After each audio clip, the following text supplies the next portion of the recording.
우리에게 주신 하나님 말씀 화면을 통해서 함께 나누실 텐데요.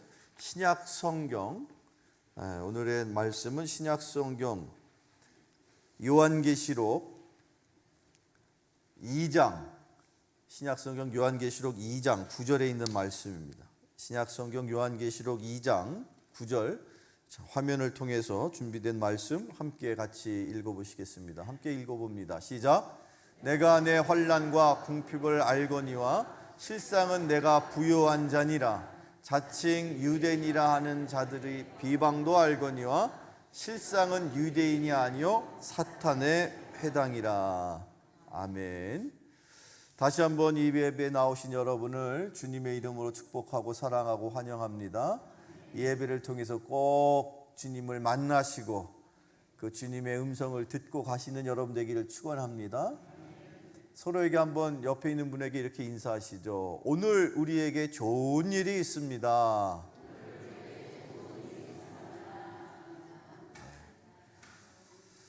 여러분 어떤 일을 기대하시든 여러분이 기대하는 것 이상으로 참으로 좋은 복된 귀한 시간이 되기를 축원합니다. 특별히 이 시간에 주의 종의 입술로 하나님 말씀이 전해질 때에 여러분의 심령 속에 계신 성령께서 깨닫는 은혜를 주시고 그 말씀을 통하여서 말씀의 은혜가 여러분의 삶에 큰 힘이 되기를 축원합니다. 요즘 얼마나 힘들고 어렵습니까? 하루하루가 참으로 정말로 견디어 나간다라는 생각이 들 만큼 힘든 계절을 보내고 있습니다. 힘든 시절을 지내고 있는데 오늘 이 준비한 이 요한계시록에 나와 있는 이 두 번째 교회, 그 교회는 그 지명을 따라서 서머나 교회라고 그렇게 표현되어 있는데 이 서머나 교회, 일찍이 사도 요한을 통해서 주님께서 환상 가운데 말씀을 주셨죠. 요한계시록은 사도 요한이 유배지였던 반모섬에서 4번의 환상을 그가 경험하고 그 환상을 토대로 말씀을 기록한 것으로 우리가 알고 있습니다. 그래서 요한계시록이 1장부터 22장까지의 말씀을 쭉 읽게 되면 4차례에 걸친 환상의 이야기가 기록되어 있는 것이고 그 4차례의 환상의 이야기를 쭉 읽게 되면 크게 3가지 주제가 그 말씀 속에 발견이 됩니다. 첫째는 예수 그리스도께서 어떤 분이신지에 대한 말씀이고 또 더 나아가서는 그 예수 그리스도께서 사랑하시는 교회가 과연 어떤 의미가 있는 것인지에 대한 말씀이 있고 그리고 나서 이 요한계시록의 상당한 부분이 이 종말에 대한 마지막 때에 되어질 일들에 대한 이야기로 기록이 되어 있습니다.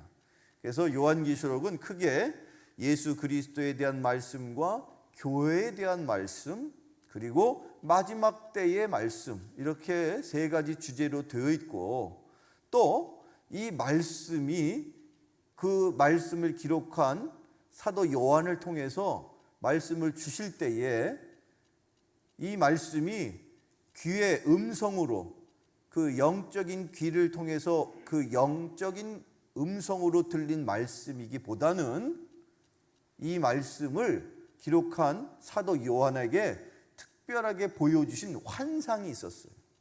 그래서 그 환상을 기록했다라는 것인데, 자, 오늘 이 요한계시록을 많은 사람들이 대단히 특별한 말씀으로, 어려운 말씀으로, 또 그냥 어려운 정도가 아니라 심지어 무서운 말씀으로 그렇게 이해하더라는 것이죠.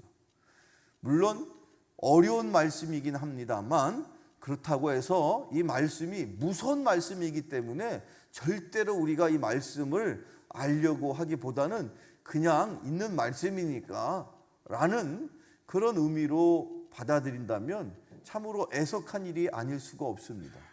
이 성경의 66권 중에 마지막에 이 부분으로 차지되어 있는 이 요한계시록의 말씀은 특별히 주님이 오실 날을 기대하며 마지막 때를 살아가고 있는 이 시대의 많은 그리스도인들에게 하나님께서 신앙의 삶의 유익을 위해서 주신 말씀이거든요.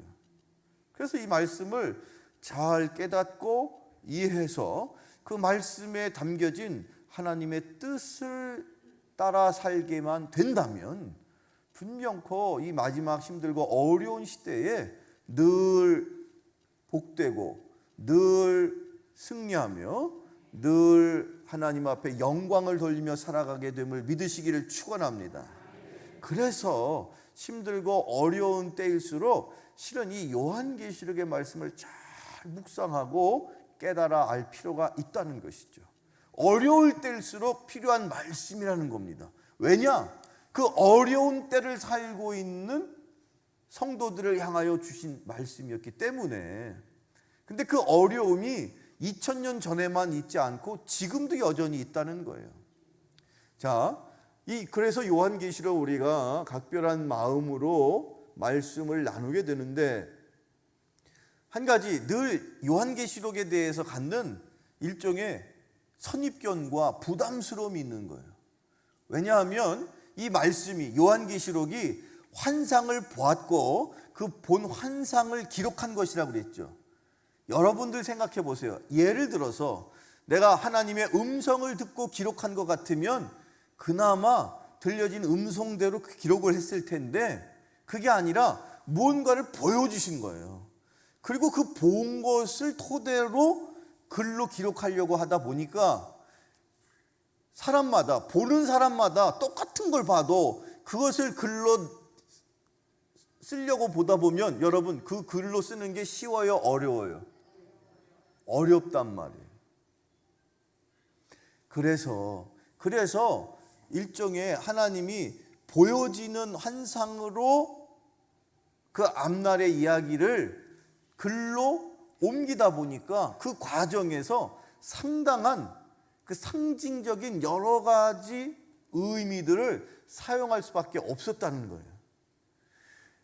그런 의미로 이 말씀을 읽어야 되는데, 그 중에서도 요한계시록 1장부터 쭉 읽게 되면 이 말씀은 우리가 흔히 아는 것처럼 앞으로 되어질 일들만을 기록했다라는 말씀이 아니더라는 거예요.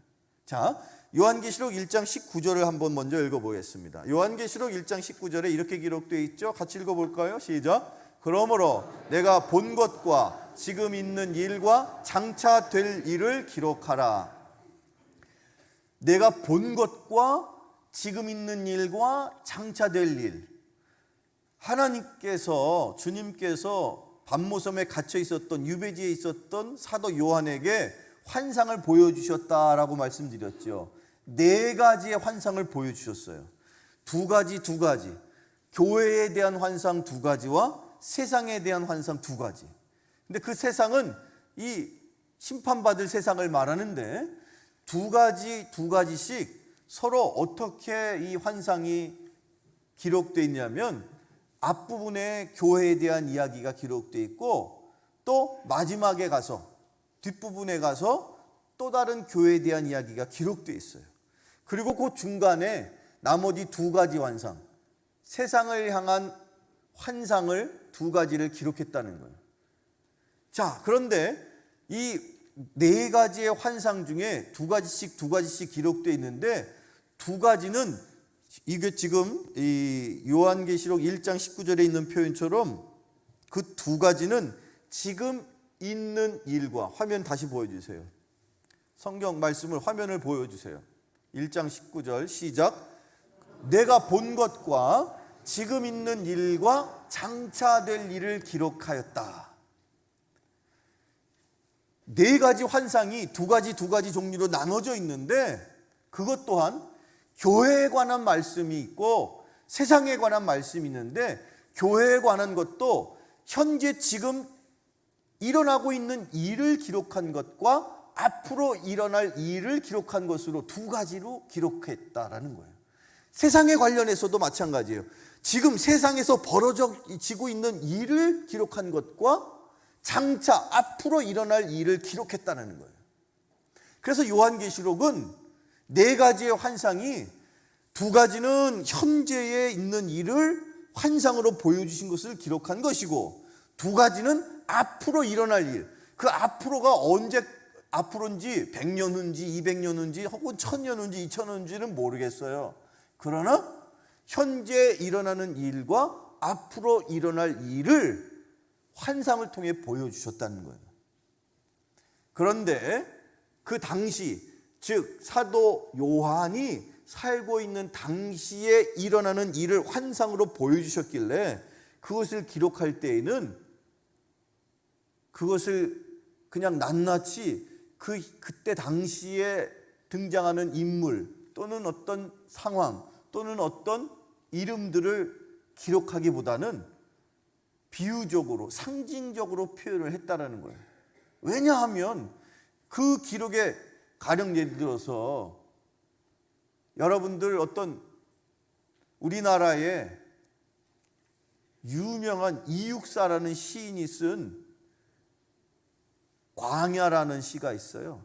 근데 그 광야가 일제 식민지에 우리나라가 어려움을 겪고 있을 때에 우리나라 형편을 그렇게 말하고 있어요. 그런데 그 광야에는 흰 백마를 타고 달리는 선지자가 있다. 그 광야의 선지자가 언젠가는 올 것이다. 이제 그런 시를 썼는데 그때가 어느 때였느냐면 일제가 한참 우리나라를 억압하는 그 일제 식민지 시대였기 때문에 시인들이 그 시 언어로서 문학적인 표현으로서 독립을 대한 독립을 조선의 독립을 바라는 마음을 문학적인 표현으로 썼다는 거예요. 그래야만 일본의 검열에 안 걸릴 거 아닙니까? 일본 사람이 읽어도 이게 무슨 말이야? 하고선 그런 식으로 시를 쓰듯이 요한계시록을 썼다는 거예요. 그런 상징적인 의미를 우리가 그때의 그 현장에 있는 사람들은 다 이해할 수가 있어요. 그런데 2000년 후에 우리가 이 말씀을 읽을 때에는 그때 당시의 상황을 우리가 모르기 때문에 이해가 필요하다는 거예요. 그때 당시의 상황이 어땠는지를 우리가 알아야 된다는 것이죠. 자, 어쨌든 간에 이렇게 이 요한계시록은 지금 되어진 일과 앞으로 될 일을 기록해 놨기 때문에 읽는 중에 요 부분은 지금 현재, 즉 사도 요한이 편지를 쓸 당시의 상황을 기록한 말씀인지 아니면 앞으로 이 땅에 존재할 교회를 향하여 주신 말씀인지를 구별할 필요가 있다는 겁니다.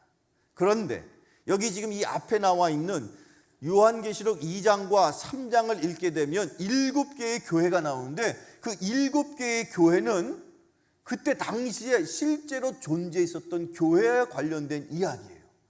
그리고 쭉 읽게 되면 두 번째 교회에 대한 환상이 21장과 22장에 기록되어 있는데 이 21장과 22장에 기록된 교회는 지금 현재 있는 교회가 아니라 앞으로 미래에 되어질 교회, 이 땅 가운데 새하늘과 새 땅이 이루어지면 온전하게 그렇게 완벽하게 그런 주님이 그 교회의 주인이 되어서 그 교회를 직접 이끌어 가시는 그런 온전한 교회의 모습이 기록되어 있다는 것이죠.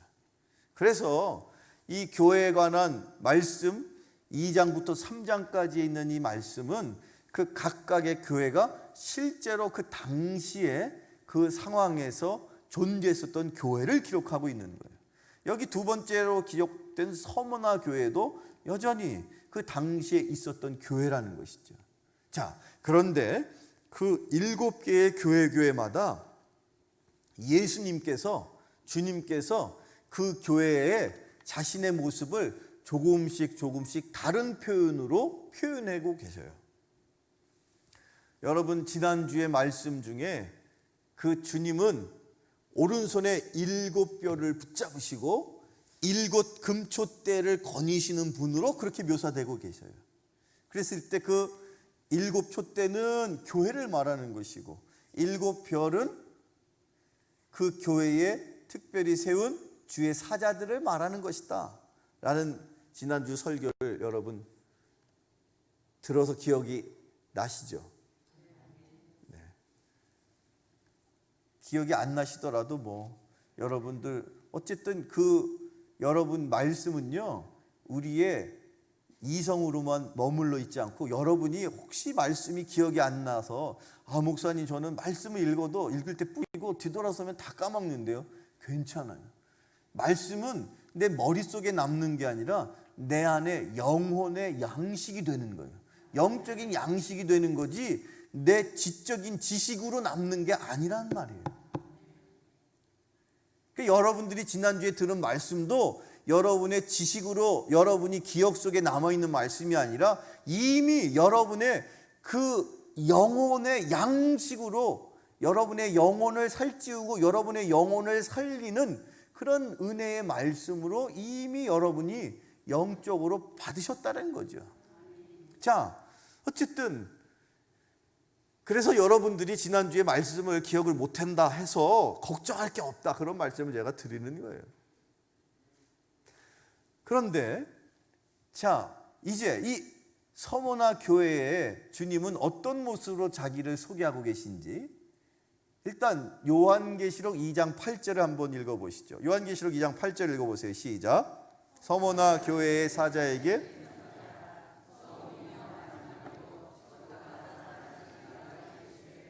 아멘.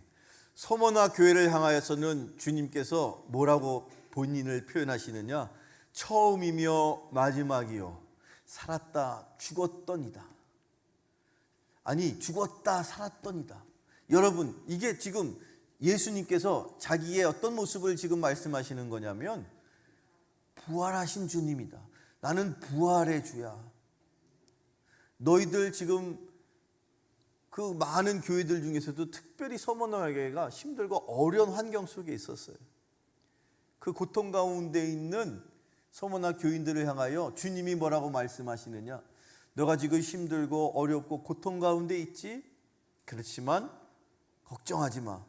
내가 너희들에겐 생명을, 죽었던 생명도 살리는 부활의 주로 너희들과 함께 한단다. 여러분, 인생에서 힘들고 어려운 일이 얼마나 많이 있겠습니까만 그 어려움 중에서도, 그 많은 어려움 가운데서도, 많은 고통 가운데서도 죽음을 극복한, 죽음을 정복하신 예수님께서 저희들을, 우리들을 위로해 주신다고, 그렇게 서머나 교회를 향하여 임하셨던 주님의 그 위로하심이 지금 이 자리에 있는 저와 여러분에게도 동일하게 임하게 되기를 축원합니다. 여러분이 믿고 계시는 주님, 여러분이 따라가시는 그 주님은요, 죽음을 정복하셨어요. 인생에서 겪을 수 없는 고통이, 그 죽음보다 더한 고통이 있겠습니까? 그런데 여러분이 지금 겪고 있는 그 어마어마한 많은 고통, 육신의 고통일 수도 있고 물질로 인해서, 관계로 인해서 다양한 여러 인생의 환난과 역경과 고난이 있을지라도 우리와 함께 하시는 주님은 그 모든 고통을 다 극복하신, 그 죽음의 고통을 극복하신 주님이신 것을 꼭 기억하시기를 축원합니다. 요한복음 20장 20절로 23절 말씀을 한번 읽어보시죠. 신약성 요한복음 20장 20절로 23절을 같이 읽어보시죠. 시작. 이 말씀을 하시고 손과 옆구리를 보이시니 제자들이 주를 보고 기뻐하더라.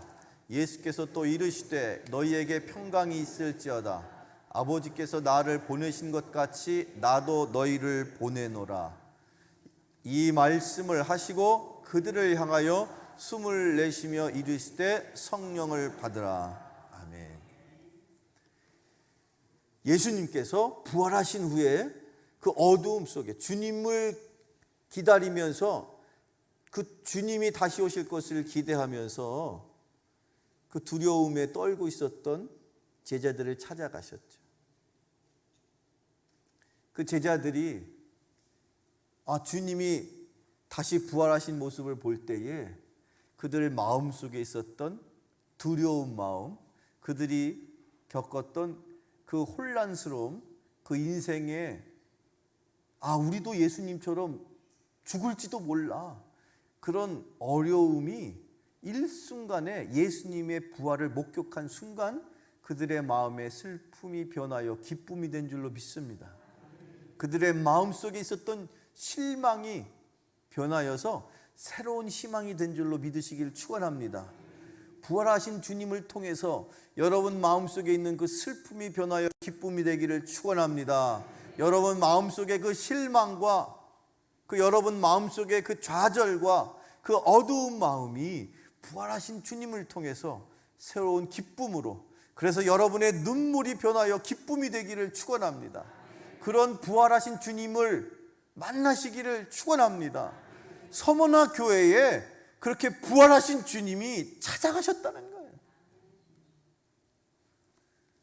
왜 굳이 서머나 교회에 그 부활하신 주님으로 그 예수님께서는 찾아가신 걸까? 그들이 다른 어떤 교회보다도 어마어마하게 힘들고 어려운 고통 속에 있었습니다. 자, 계속해서 우리가 말씀을 한 번 더 이 서머나 교회를 소개하고 있는 서머나 교회를 향하신 말씀을 읽을 텐데, 다시 한번 이 오늘의 본문인 요한계시록 2장 9절을 한번 다시 읽어보시죠. 요한계시록 2장 9절 화면을 통해서 한번 읽어봅니다. 시작. 실상은 내가 부요한 자니라. 자칭 유대인이라 하는 자들의 비방도 알거니와 실상은 유대인이 아니요 사탄의 회당이라. 아멘. 여기요, 환난과 궁핍을 주님께서 아신답니다. 서머나 교회가 7개의 교회 중에서 제일 가난한 교회였어요. 제일 힘든 교회였어요. 7개의 교회가 그때 당시에 신앙생활하는 게 다 녹록치 않았습니다. 힘들었습니다. 어려웠습니다. 환난이었습니다.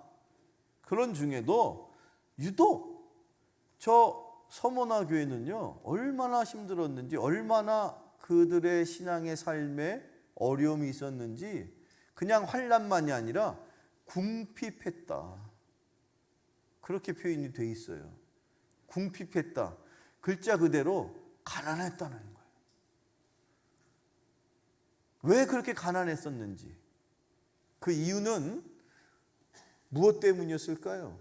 당시 서머나 지역에 유대로부터 디아스포라, 즉 유대가 망한 다음에 예루살렘을 중심으로 유대인들이 다 이제 뿔뿔이 지중해 연안의 많은 도시로 흩어지게 되었습니다.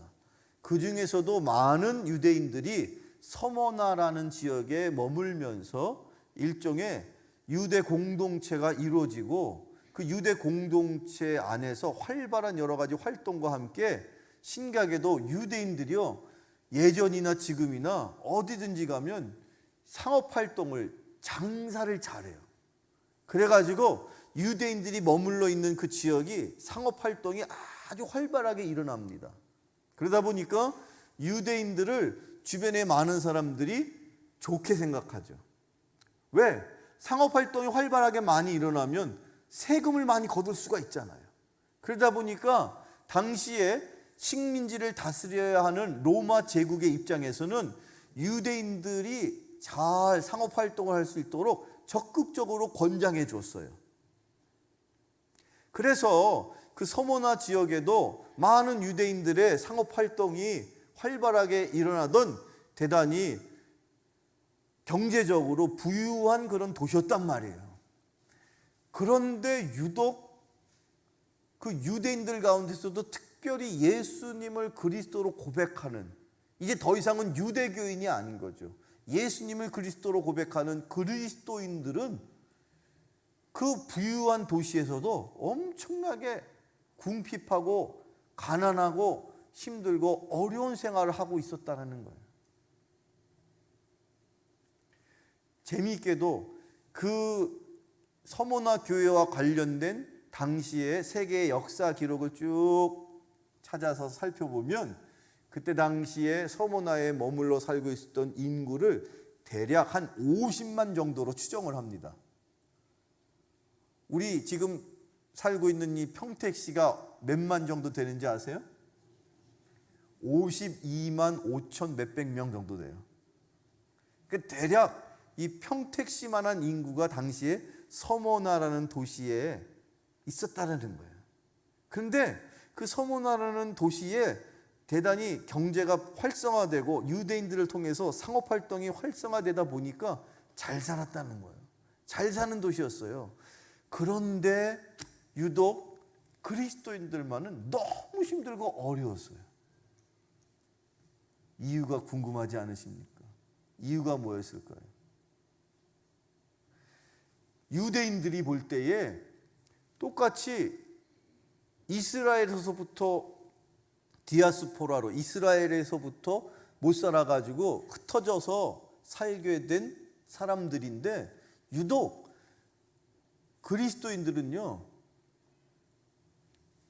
유대교인들과 같지 않게 모이는 예배 시간도 다르고 자기들 나름대로 전혀 다른 모임을 하더라는 거죠.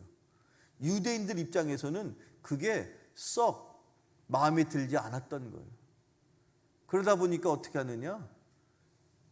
저기 있는 그 그리스도인들은요 이상한 사람들이에요 하면서 계속해서 이상한 소문을 성경에서 말하는 유대인들의 회당 안에서 그리스도인들을 쫓아버린 거예요.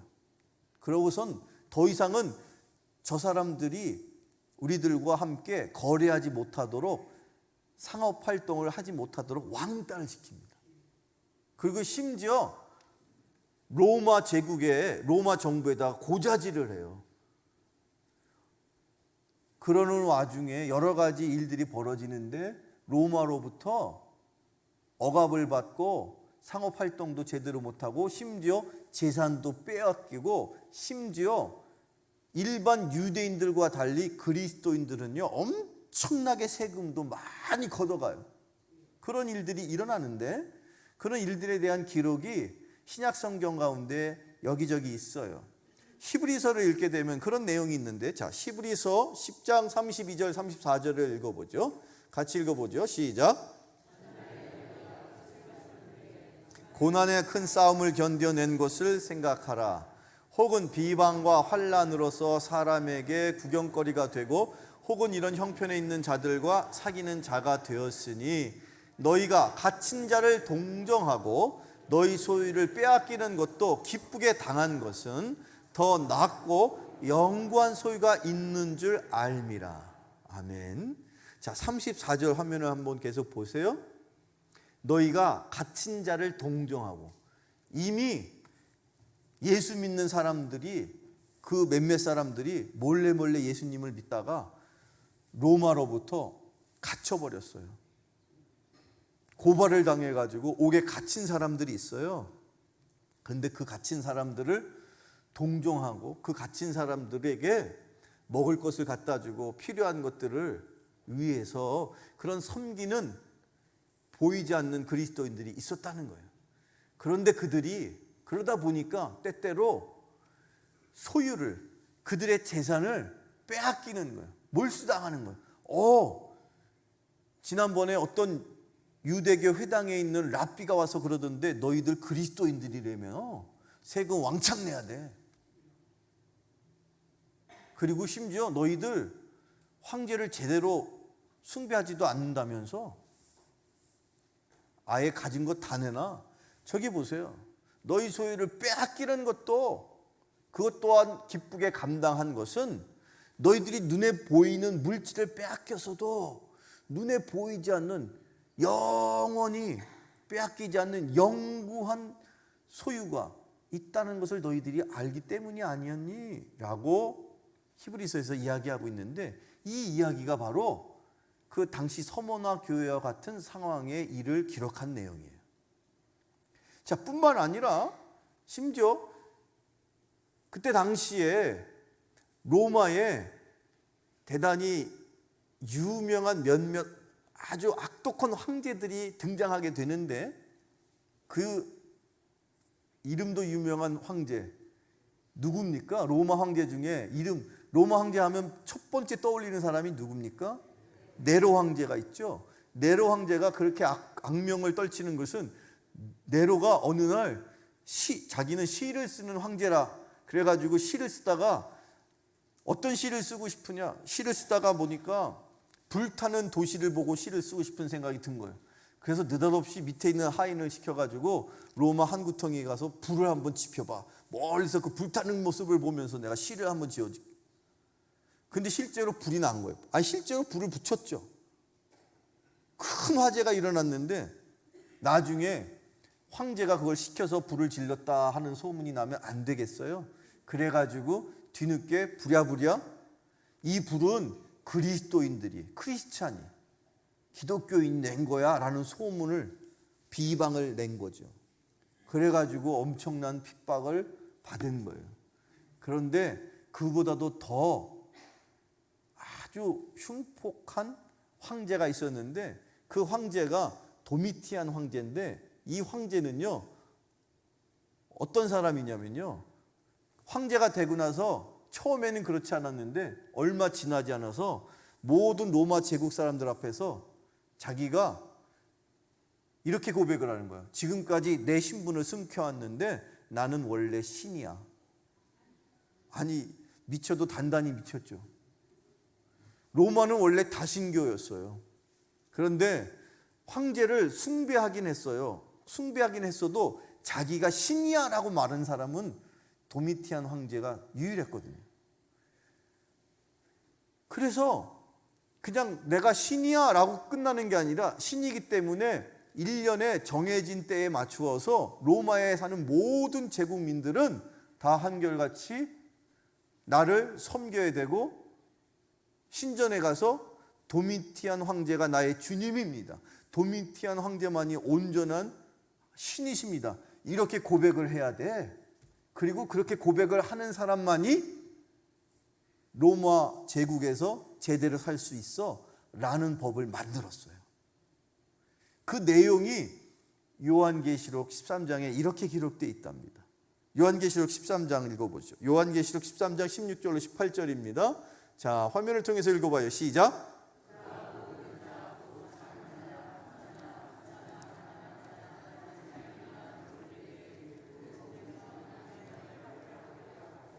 누구든지 이 표를 가진 자 외에는 매매를 못하게 하니 이 표는 곧 짐승의 이름이나 그 이름의 수라. 지혜가 여기 있으니 총명한 자는 그 짐승의 수를 세어보라.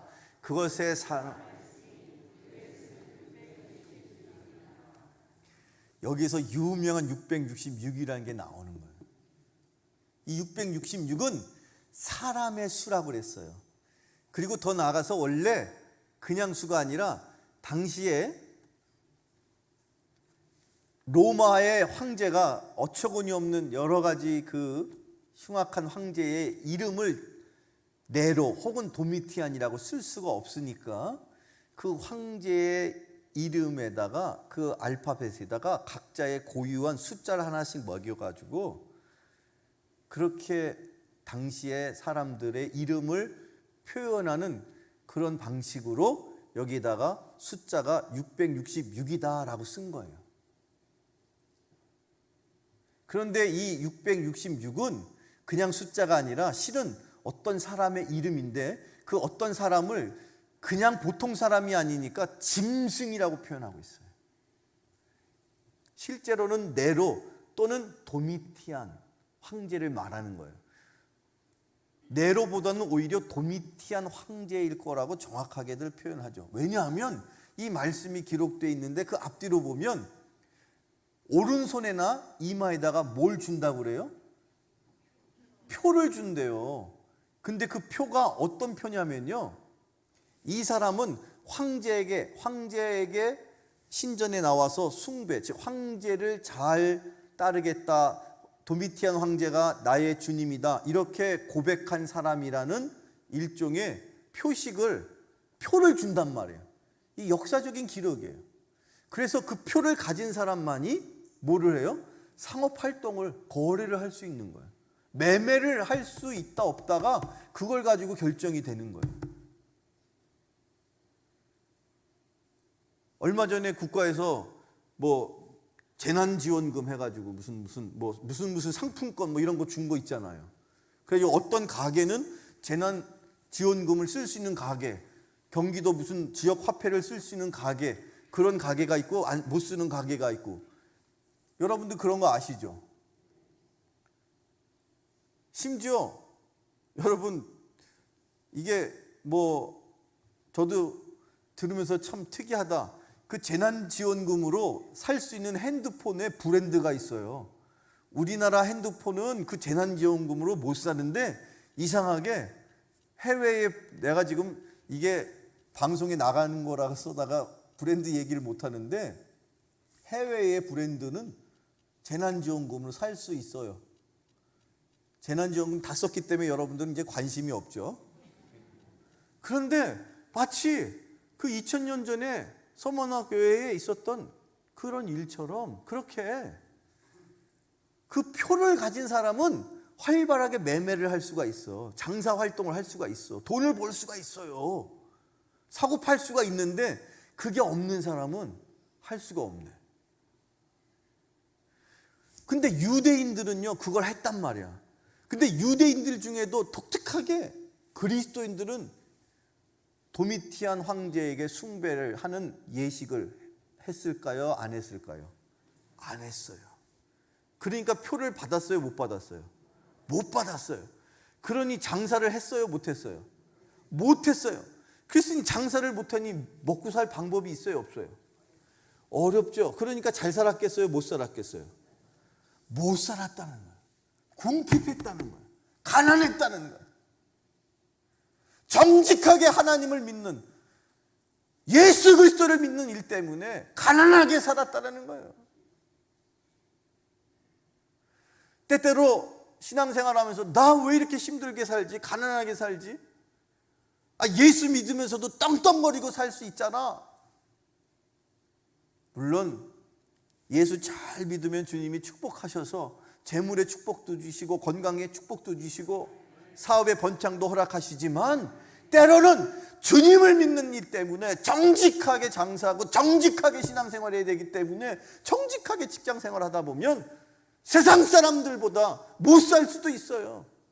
때로는 궁핍하고 가난해질 수도 있어요.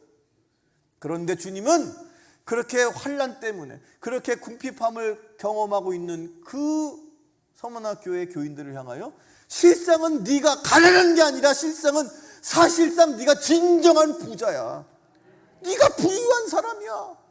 세상 사람들은 너를 가난하다고 너를 그렇게 없이 여길지 모르겠으나 나는 너를 볼 때 세상 누구보다도 어떤 갑부보다도 어떤 재벌보다도 어떤 부자보다도 너야말로 진정한 사실상의 부자가 아니냐.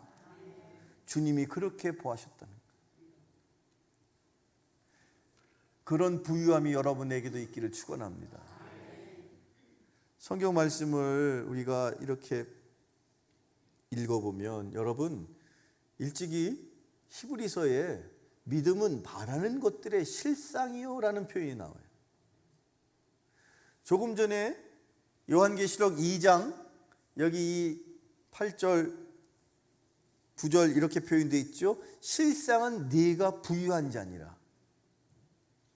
실상이라는 게 뭡니까?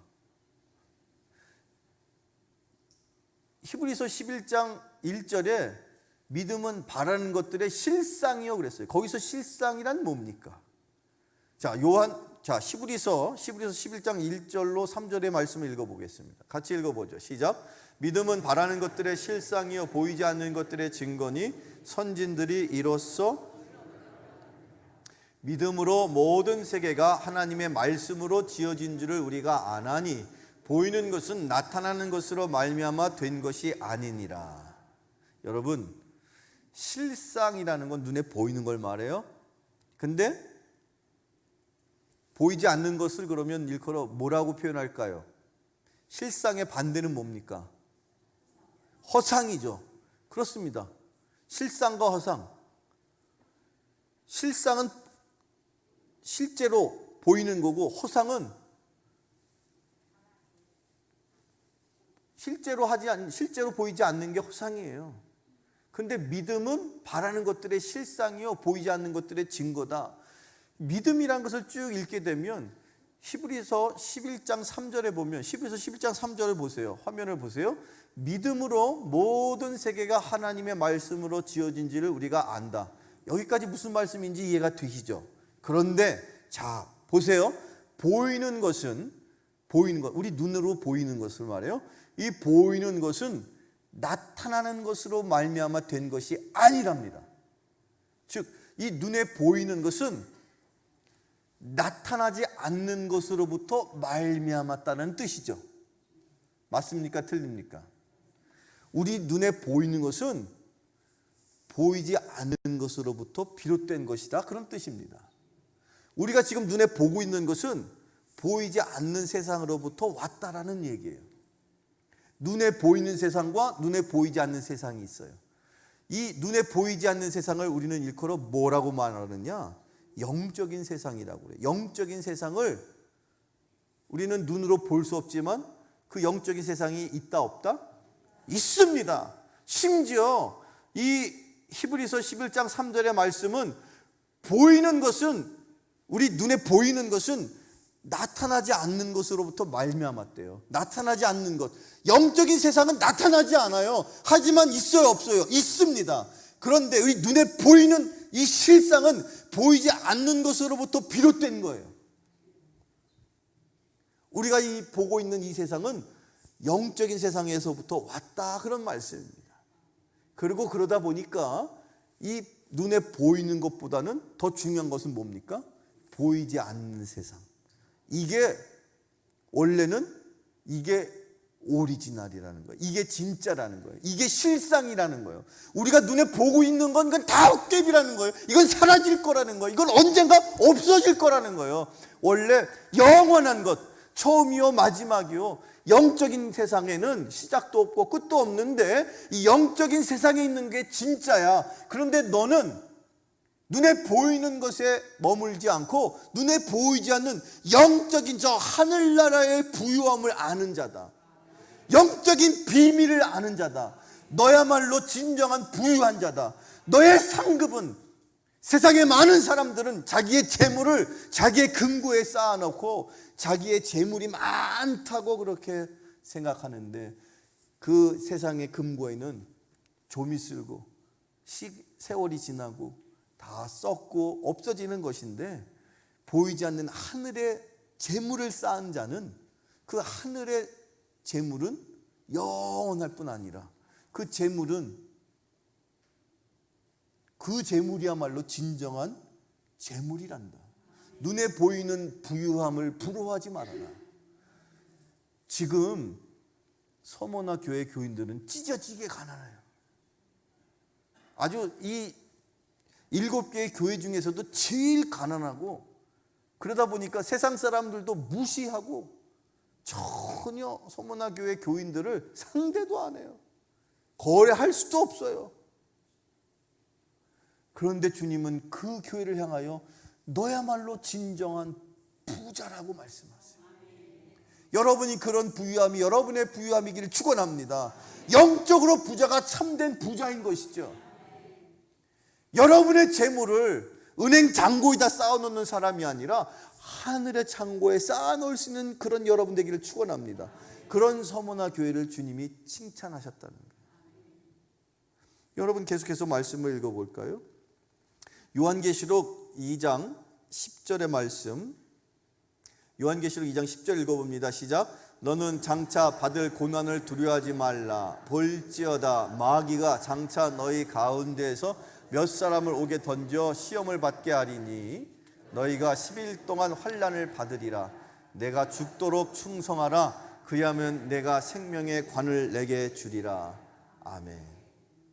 저는 이 말씀을 읽을 때마다 마음에 너무 많이 큰 부담스러움이 와요. 여러분은 어떠세요? 여기 이 말씀 속에 내가 죽도록 충성하라. 여러분, 어떻게 충성해야 죽도록 충성하는 겁니까? 이 말씀을 읽기는 해도 이 말씀을 제가 처음에 이렇게 묵상할 때 너무 힘든 거예요. 충성하기는 해야 되겠는데 죽도록 충성을 어떻게 하는 게 죽도록 충성하는 거예요. 그런데 여기서 이 죽도록 충성하라는, 일단은 여러분 충성이라는 거를 주님이 우리에게 원하시는 충성이 뭘 것 같아요? 자, 성경 말씀을 읽어보시죠. 여러분 신약 성경 마태복음 25장 23절 본문을 주세요. 화면을 통해서 읽어봅니다. 시작. 그 주인이 이르되 잘하였도다 착하고 충성된 종아 내가 적은 일에 충성하였음에 내가 많은 것을 내게 맡기리니 내 주인의 즐거움에 참여할지어다 하고. 아멘. 주님이 우리에게 구하시는 충성은 어떤 충성일까요? 작은 일에 내가 하고 있는 사소한 일이지만 이 일에 충성하는 것을 주님이 원하시는 거예요. 전쟁이 일어났을 때 내가 전방에 나가가지고 엄청난 전과를 올려야 되는 그런 일들만을 충성이라고 말하지 않고 작은 일, 사소한 일, 여러분들이 하고 있는, 하지만 주님이 보실 때 그 일에, 그 작고 사소한 일에 주님은 그것을 칭찬의 거리로 삼으신다는 거예요. 저와 여러분을 칭찬하실 때에 여러분이 일구어 놓은 엄청난 업적을 보고 칭찬하실까요? 아니라는 거예요. 여러분을 보실 때에 주님의 칭찬의 기준은 뭡니까? 작은 일, 사소한 일, 이미 세상 사람들이 하찮게 여기는 일인지인데 그것에 내가 의미를 갖고 그것에 내가 최선을 다하고 그럴 때에 주님이 저와 여러분을 칭찬하여 주심을 믿으시기를 축원합니다. 비가 오는 중에도 비가 오나 눈이 오나 내가 해야 할 사명이라고 생각하면 그 일을 누가 칭찬을 해주든 또는 누가 인정해주지 않든 그거와 상관없이 그 일을 성실하게 하는 사람을 주님이 잘하였다, 그렇게 칭찬함을 믿으시기를 축원합니다. 그리고 죽도록 충성하라는 말씀은요, 어떻게 하는 걸까요? 어떻게 하는 게 죽도록 충성하는 거냐면요, 잘 들으세요. 이 죽도록 충성하라는 말씀을 묵상하면서 주님이 깨닫게 하셨는데, 죽도록 충성하라는 것은 죽을 때까지 변치 말아라, 그런 말씀인 거예요. 내가 지금 작은 일, 사소한 일인 것 같아도 이 일을 언제까지 하라고요? 죽을 때까지. 그게 어떻게 충성하는 거냐? 죽도록 충성하는 거야. 너 한번 죽어봐. 어려우니까 한번 너 그냥, 그게 아니고, 즉 중간에 포기하지 말고. 세상 사람들이 흔히 하는 말 있죠. 너는 굵고 짧게 살 거야, 아니면 짧고 길게 살 거야. 여러분은 전자예요, 후자예요? 그리스도인은요, 길게 사셔야 돼요. 언제까지? 주님 오실 때까지. 그렇게 사는 것이 비록 작은 일을 감당하지만 죽도록 충성하는 인주로 믿으시길 축원합니다. 이 말씀 이제 저는 더 이상 부담스럽지 않아. 얼마든지 내가 이 말씀 붙들고 살아갈 수 있어. 내가 줄 때까지 변치 않고 그렇게 살기를 축원합니다. 자, 오늘의 마지막 이 서모나 교회를 소개하는 마지막 말씀인데, 자, 서모나 교회의 요한계시록 2장 11절을 한번 화면을 통해서 읽어보죠. 읽어봅니다. 시작.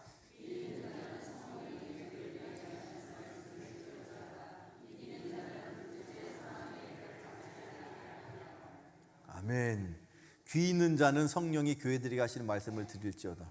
이상하게 이 말씀을 전하려고 하니까 자꾸 귀가 가려. 귀 있는 자, 누가 귀 있는 자입니까? 여러분들 이 중에 귀 없는 자가 있어요? 목사님, 저는 귀엽잖아요. 보실 때 귀엽지 않으세요? 귀가 없는 사람이 귀여운 사람이요. 웃자고 얘기한 건데 심각하게 표정을 그렇게 지시면, 여기 귀 있는 자는 누구를 말하느냐? 힘들고 어렵지만 그래도 애쓰고 힘쓰며 말씀을 지키려고 하는 사람들. 그게 누굽니까? 여러분들이, 저와 여러분이 힘들고 어려워도, 오늘처럼 비가 억수로 장대비가 올지라도 주님의 날이니까 다른 것보다 우선해서 내가 주님을 섬겨야 되겠다. 어려운 환경 속에서도 오고 가는 길이 불편할지라도 그런 마음과 심정으로 살아가는 사람이 귀 있는 자인 줄로 믿으시길 축원합니다. 여러분을 향하신 말씀이에요. 귀 있는 자는 성령께서 교회들에게 하시는 말씀을 들을지어다. 여러분 들으시기를 축원합니다. 하나님의 음성이 들려지기를 축원합니다. 신약성경 로마서 말씀 로마서 10장 17절 읽어보세요. 시작. 그러므로 믿음은 들음에서 나며 들음은 그리스도의 말씀으로 말미암았느니라. 아멘. 우리는 귀 있는 자입니다. 그리고 그 열려진 귀, 주님께서 주시는 말씀을 통해서 그 열린 귀로 귀 있는 자가 되어서 그 말씀을 들을 때에 우리 마음속에 주님이 무엇을 주신다고요? 믿음을 주십니다. 믿음은 들음에서 난다. 여러분, 주님이 여러분과 함께 하심을 믿으시기를 축원합니다. 그 믿음, 귀 있는 자는 말씀을 듣는 자요, 말씀을 듣게 되는 자는 믿음의 자녀인 것입니다. 그리고 서머나 교회를 향하여 약속하시죠. 서머나 교회를 향하여 너희들은 둘째 사망의 해를 겪지 않을 것이다. 주님께서 구원해 주신다는 약속입니다. 그리고 그 서머나 교회가 어떤 삶을 살 것이라고 주님이 말씀하십니까? 주님이 약속하셨습니다. 그들이 서머나 교회 교인들이 어떤 삶을 산다? 이기는 자가 될 것이다. 이기는 자녀가 되시기를 축원합니다. 여러분, 이 세상을 살아갈 때에 절대로 쉬운 인생은 아니지만 포기하지 마십시오. 여러분은 충분히 이길 수 있는 자입니다. 그리고 실제로 지난 한 주간 여러분들의 삶 속에 그 어려움들을 이겨내었기 때문에 이 자리에 올 수 있었음을 믿으십니까? 지금도 여전히 이겼고 과거에도 이겼을 뿐 아니라 앞으로도 이기는 자가 되기를 축원합니다. 주님이 여러분을 향하여 이기는 자라고 선포하십니다. 오늘의 마지막 말씀입니다. 오늘의 마지막 신약성경 요한일서 5장 4절로 5절 같이 읽어보죠. 여기 요한일서 2서 3서도 사도 요한, 밤모섬에 갇혀 있었던 사도 요한이 기록한 말씀이에요. 사도 요한이 우리에게 이렇게 권면하고 있습니다. 같이 읽어보죠. 시작. 무릇 하나님께로부터 난 자마다 세상을 이기느니라. 세상을 이기는 승리는 이것이니 우리의 믿음이니라. 예수께서 하나님의 아들이심을 믿는 자가 아니면 세상을 이기는 자가 누구냐? 아멘. 세상을 이기는 자가 누굽니까? 하나님이 특별히 이 세상 가운데 예수 그리스도를 영접하여서 예수님이 하나님의 아들이심을 믿는 자에게 이김을 주신다. 승리를 주신다. 이기는 자가 누구입니까? 이기는 자가 누구입니까? 여러분이 이기는 자예요. 내가 이기는 자입니다. 여러분이 이미 승리하고 있는 줄로 믿으시기를 축원합니다. 누가 이기는 자입니까? 내가 이기는 자라고요. 여러분이 이기는 자란 말입니다. 여러분이 이기고 있습니다. 과거에도 이겼고 현재에도 이기고 있으며 앞으로도 이길 것입니다. 여러분, 여러분의 인생은 여러분이 혼자 사는 인생이 아닙니다. 주님이 함께 하시는 인생인데 그 부활의 주님을 만나시고 그 부활의 주님과 함께 영원토록 승리하며 살아가는 우리 드림교회 가족 모두가 되시기를 간절히 축원합니다. 축원합니다. 기도하겠습니다. 사랑의 아버지 하나님 감사합니다. 성령께서 이 순간 주의 종의 입술로 하나님의 음성을 듣게 하시니 감사합니다. 귀 있는 자는 성령이 교회들에게 하시는 말씀을 들을 것이라고 주님이 말씀하셨사온데 주여 우리 안에 성령께서 함께하여 주심으로 이 환난과 이 고난의 때에 주님의 말씀을 붙들고 살아가는 자녀들 되기를 원합니다. 승리하는 자녀들 되게 하여 주옵소서. 영원한 생명을 바라보며 영적인 부유함을 누리며 살아가는 주의 자녀들 다 되게 하여 주옵소서. 예수님의 이름으로 기도하옵나이다. 아멘.